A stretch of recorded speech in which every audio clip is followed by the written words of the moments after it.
नमस्कार, आप देख रहे हैं अंग बाइट्स। मैं हूं आपके साथ पूजा ठाकुर। आपको बता दें, गुरु रविदास सभा में डॉक्टर बी.आर. अम्बेडकर के जन्मदिन के उपलक्ष्य में यहां पर कार्यक्रम का आयोजन किया गया है। उनकी जो विचारधाराएं थे उसको लेकर जो है लोगों तक बातें पहुंचाई जा रही है, क्या कुछ उनकी कंट्रीब्यूशन रही है, ये तमाम जानकारी जो है लोगों को दी जा रही है। और इसके साथ साथ कार्यक्रम में कई तरह की गतिविधियां भी जो है की जा रही है। क्या कुछ खास आज के कार्यक्रम में आइए दिखाते हैं।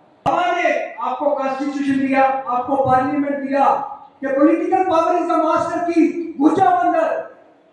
उन्होंने 2014 के बाद कहा पार्लियामेंट में नहीं घुसना है, स्वर्ग नरक भगवान के पास जाओ, जो किसी ने नहीं देखा। ये है विचारधारा और मुझे बड़ी परेशानी होती है। तब अच्छा लगा, बहुत सारे लोगों को पता the highest form of ignorance is when you reject something you do not know anything about. आप मेरे जैसे, उत्तमा जैसे, मदन जैसे लोगों के आर्गुमेंट को आउटराइटली रिजेक्ट कर देते। अम्बेडकरवादी मूवमेंट को इस देश की जो समाज है उसमें हमने प्रचलित कर दिया है। हमने जो करना था हमने कर दिया और कहते हैं कि हम बहुत बड़े अम्बेडकरवादी हैं, परंतु बहुत सारे ऐसे लोग हैं जिन्होंने बाबा साहेब अम्बेडकर द्वारा लिखी हुई स्वयं की पुस्तकों का में से शायद एक का भी अध्ययन नहीं किया है।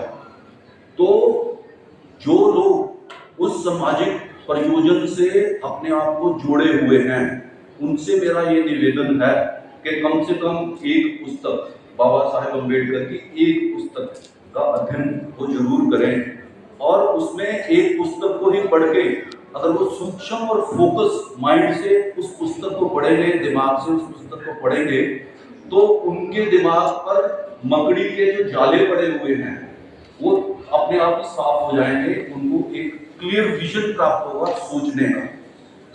बाबा साहेब लिखते हैं कि जो मनुष्य है और उसके जो विचार हैं वो भी मर जाते हैं अगर उनको वहन करने वाले लोग उस समाज में नहीं होते। तो क्योंकि मनुष्य चिरस्थायी नहीं है, उसका एक जीवन है जो आमतौर पे समझा जाता है कि किसी का अगर जन्म हुआ है मनुष्य के रूप में वो शायद 100 साल तक जी पाएगा या कुछ और साल जी सकता है। उसके बाद उसके जो ये बॉडी है, शरीर है, इसका नाश होगा, उसकी मृत्यु हो जाएगी। परंतु मेरा ये मानना है और बाबा साहेब अम्बेडकर और बहुत बड़े बड़े लोगों ने जो वैचारिक चिंतन किए हैं उसके आधार पर उनका ये निष्कर्ष है कि जो मनुष्य का जीवन है उसमें जो फ्रूटफुल ईयर है उसके पास जो समय की सीमा है वो मात्र 30 या 35 बरस ही होती है। क्या कहना चाहिए आज के कार्यक्रम को लेकर? आज का जो कार्यक्रम है वो ऑल जे के गुरु रविदास सभा और जितनी भी हमारी SC ST OBC ऑर्गेनाइजेशन है, हमारे NIAT की ऑर्गेनाइजेशन, सभी मिलकर जहाँ पर आए।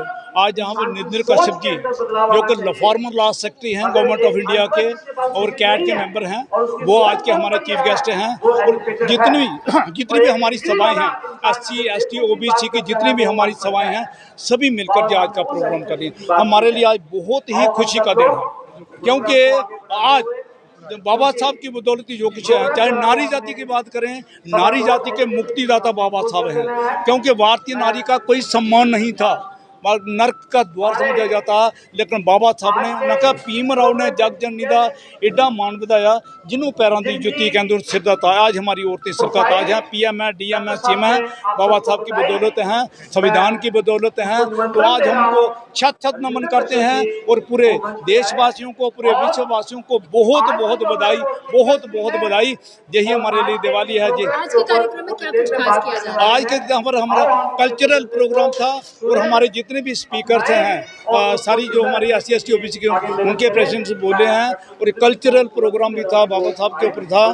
तो भीम वंदना के साथ हमारा ये प्रोग्राम जो आज स्टार्ट हुआ, तो आज हमारे लिए बहुत ही अत्यंत मतलब खुशी का दिन है।